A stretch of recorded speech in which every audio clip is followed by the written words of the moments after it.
Assalamualaikum warahmatullahi wabarakatuh, Baraya. Pembahasan kali ini tentang Gunung Jabal Khawf. Mari kita simak. Misteri Gunung Jabal Khawf, gunung tersembunyi dan paling rahasia di muka bumi.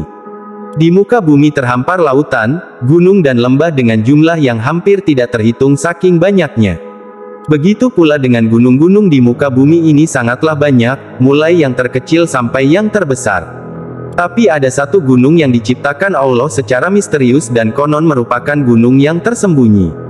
Inilah misteri Gunung Jabal Khawf, gunung tersembunyi dan paling rahasia di muka bumi. Konon ada yang bilang Jabal Khawf adalah gunung yang terbesar dan merupakan induknya para gunung di seluruh muka bumi, di mana gunung lain adalah urat-uratnya. Benar atau tidaknya tentunya ada maksud dan fungsi tertentu yang hanya Allah yang mengetahuinya. Gunung Jabal Khawf diciptakan tersembunyi dan misterius, tidak ada yang tahu apa gunung tersebut melainkan beberapa orang saja. Banyak pertanyaan mengenainya, seperti apa bentuk dan ukuran Gunung Khawf, apa fungsinya di bumi, benarkah Jabal Khawf gunung terbesar di muka bumi? Mari kita simak dari beberapa kajian ini. Rasulullah Shallallahu Alaihi Wasallam bersabda, sesungguhnya di balik Gunung Khawf terdapat sebidang tanah putih yang tiada tumbuhannya. Luas tanah itu seperti luas dunia 7 kali, di situ penuh sesak dengan malaikat. Sehingga andai kata sebuah jarum dijatuhkan dari atas, niscaya terjatuh di atas salah satu dari mereka. Tiap-tiap tangan mereka memegang bendera yang panjangnya 40 farsak. Tiap bendera tulisannya, La ilaha illallah, Muhammadur Rasulullah. Tiap-tiap malam Jumat, mereka berkumpul di keliling gunung itu untuk merendahkan diri kepada Allah, dan memohon keselamatan buat umat Muhammad Sallallahu Alaihi Wasallam. Jika fajar subuh sudah terbit, mereka berdoa, Ya Allah, ampunilah orang yang mandi hari Jumat dan yang datang menghadiri Jumat. Mereka berdoa dengan suara tangis dan keras.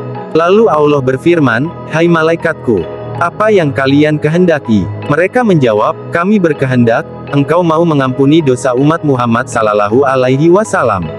Aku telah mengampuni mereka, jawab Allah Subhanahu wa Ta'ala. Bukit Khawf yang dicipta oleh Allah dari jamrud yang hijau, sehingga warnanya berpengaruh terhadap warna biru langit dunia yang sering dan selalu kita saksikan, adalah bukit yang mengelilingi ke segenap penjuru pada urat bumi agar bumi tidak bergerak bergoncang, dan ia dijaga oleh satu malaikat yang besar, kekar dan kuat. Pada suatu hari Sayyidina Iskandar Zulkarnain naik ke atas Bukit Khawf dan bertanya, Hai Jabal Khawf, di bawahmu ada sejumlah bukit-bukit kecil, coba ceritakan kepadaku kekuasaan Allah yang demikian itu. Jawab Bukit Khawf, di balik saya ada bumi yang berjarak 500 tahun perjalanan, ditambah pula oleh Allah yang memiliki kekuasaan yang sangat besar, yakni 500 buah bukit yang dijadikan dari air yang dibekukan, bukan es atau salju. Dengan air yang dibekukan dimaksudkan sebagai daya tahan terhadap lapisan-lapisan bumi agar tidak habis, hancur terbakar oleh kedahsyatan ganasnya api neraka yang ada di bawah lapisan bumi yang terbawah. Dan dipancangkannya di bumi itu gunung menjadi pasaknya agar kamu tidak berguncang. Luqman ayat 10.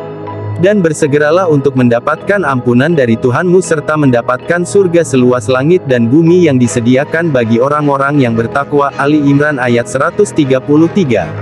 Seluas langit dan bumi memberikan arti 2 kali lipat. Langit berpasangan dengan bumi, matahari dengan bulan, siang dengan malam. Maha suci Allah yang telah menciptakan segala sesuatu berpasangan. Yasin ayat 36. Kita dipastikan mengerti maksud berpasangan itu bagaimana. Tentunya luas, panjang, lebar dan besarnya adalah sama. Kalau tidak sama, pincang. Sesungguhnya Allah telah menciptakan 7 langit dan bumi seperti itu pula. Al-Talaq ayat 12. Sewaktu Sayyidina Abdullah bin Salam bertanya kepada Nabi Shallallahu Alaihi Wasallam, dengan apa bumi ini bisa tenang? Jawab Nabi Shallallahu Alaihi Wasallam, dengan beberapa gunung. Pertanyaan berikutnya, dengan apa gunung-gunung itu dikokohkan? Jawab Nabi Shallallahu Alaihi Wasallam, dengan Gunung Khawf yang dibuat dari zamrud hijau dan birunya langit. Setelah itu ditanya lagi, berapa jarak tingginya dari bumi ke langit dunia? Jawab Nabi Shallallahu Alaihi Wasallam, 500 tahun perjalanan. Pertanyaan selanjutnya tentang jarak antara perjalanan kiri dan kanannya, utara selatan, dari titik tengah. Jawab Nabi Shallallahu Alaihi Wasallam, 200 tahun perjalanan, dan ketika ditanyakan tentang penghuni bumi yang berlapis 7 itu, Nabi Shallallahu Alaihi Wasallam menyebutkan, penghuni lapisan ke-7 adalah para malaikat, penghuni lapisan ke-6 adalah iblis beserta bala tentaranya, penghuni lapisan ke-5 adalah setan, penghuni lapisan ke-4 adalah ular, penghuni lapisan ke-3 adalah kalajengking, penghuni lapisan ke-2 adalah jin, dan penghuni lapisan pertama adalah manusia. Allah berfirman, dan di bumi terdapat bagian-bagian yang mendampingi. Al-Ra'd ayat 4. Gunung Jabal Khawf menurut Syekh Muhammad Nazim Adil Al-Haqqani. Gunung Khawf adalah sebuah gunung yang dikelilingi beberapa buah lembah dan bukit. Gunung ini terletak di antara daerah Yordania dan Arab Saudi. Ada juga yang mengatakan Gunung Khawf terletak di daerah daratan Yaman. Dan ada juga yang mengatakan Gunung Khawf berada di sebelum Persia, dekat tembok Ya'juj dan Ma'juj. Gunung Khawf merupakan daerah yang sangat luas. Di sanalah hidup para waliullah dari golongan Rijalul Gaib, laki gaib, berjumlah sekitar 70 orang. Semua penduduk Gunung Khawf adalah para laki soleh dari golongan manusia yang telah menjauhkan diri dari kehidupan duniawi dan memilih hidup untuk beribadah saja. Gunung Khawf merupakan suatu daerah yang gaib, tidak ada di alam nyata. Kehidupan di Gunung Khawf semuanya bersifat tersembunyi dan sisi kegaibannya pun setara dengan sisi kegaiban alam malaikat.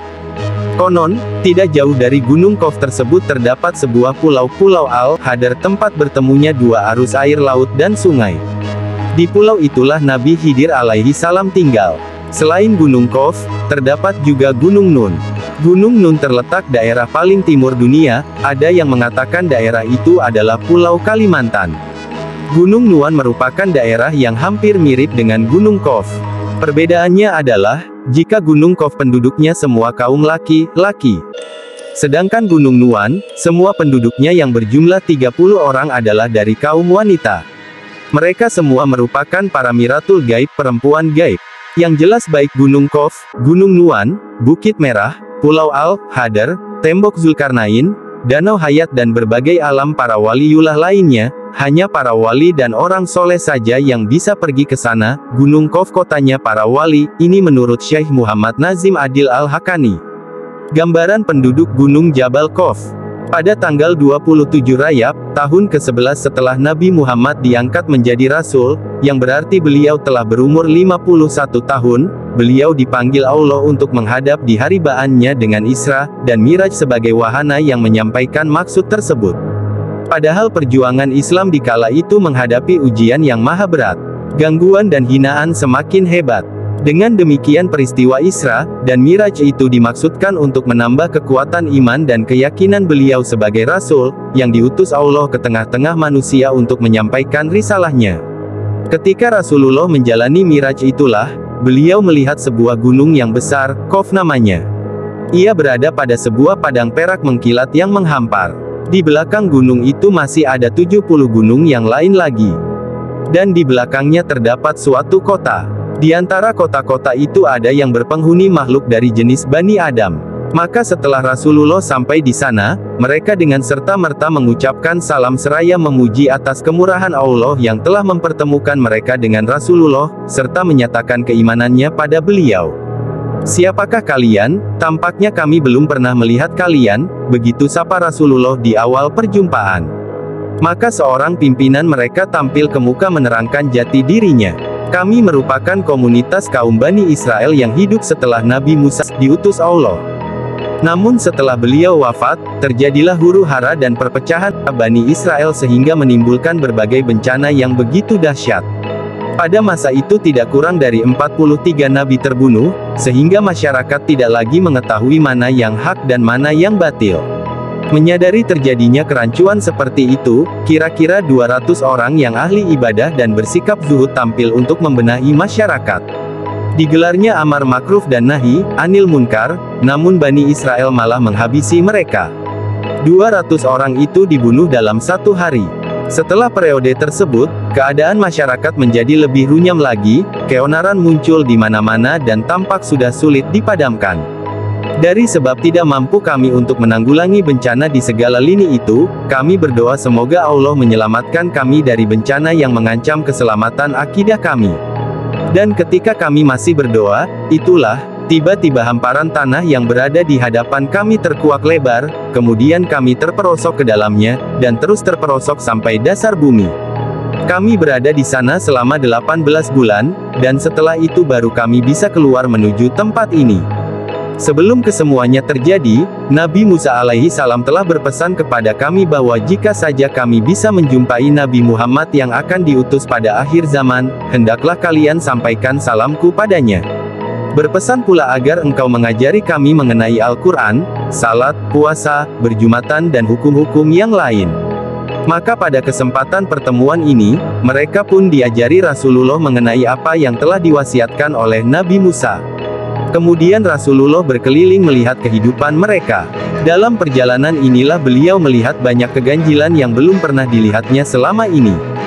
Mengapa rumah kalian selalu terbuka, siang dan malam tidak pernah kalian tutup? Tanya Rasulullah. Kami merupakan suatu komunitas kaum yang sangat aman, tidak pernah terjadi keributan sama sekali, baik mengenai harta ataupun yang lain. Dengan demikian kami tidak memerlukan penjaga keamanan, begitu jawab mereka. Terlihat pula rumah kalian tertata rapi dan dalam tipe yang sama yang tampak keasriannya. Mengapa? Kejar Rasulullah lagi. Masyarakat di sini, kata mereka, merupakan komunitas satu hati, duduk pun sama rendah dan berdiri sama tinggi, berat sama dipikul dan ringan sama dijinjing. Tidak seperti perumahan yang ada di dunia, kendati dalam tipe yang sama, namun menjadi tersebab hati mereka yang sangat serakah dan menggandrungi dunia. Mengapa pula masjid kalian begitu jauh dari perumahan? Tanya Rasulullah lagi.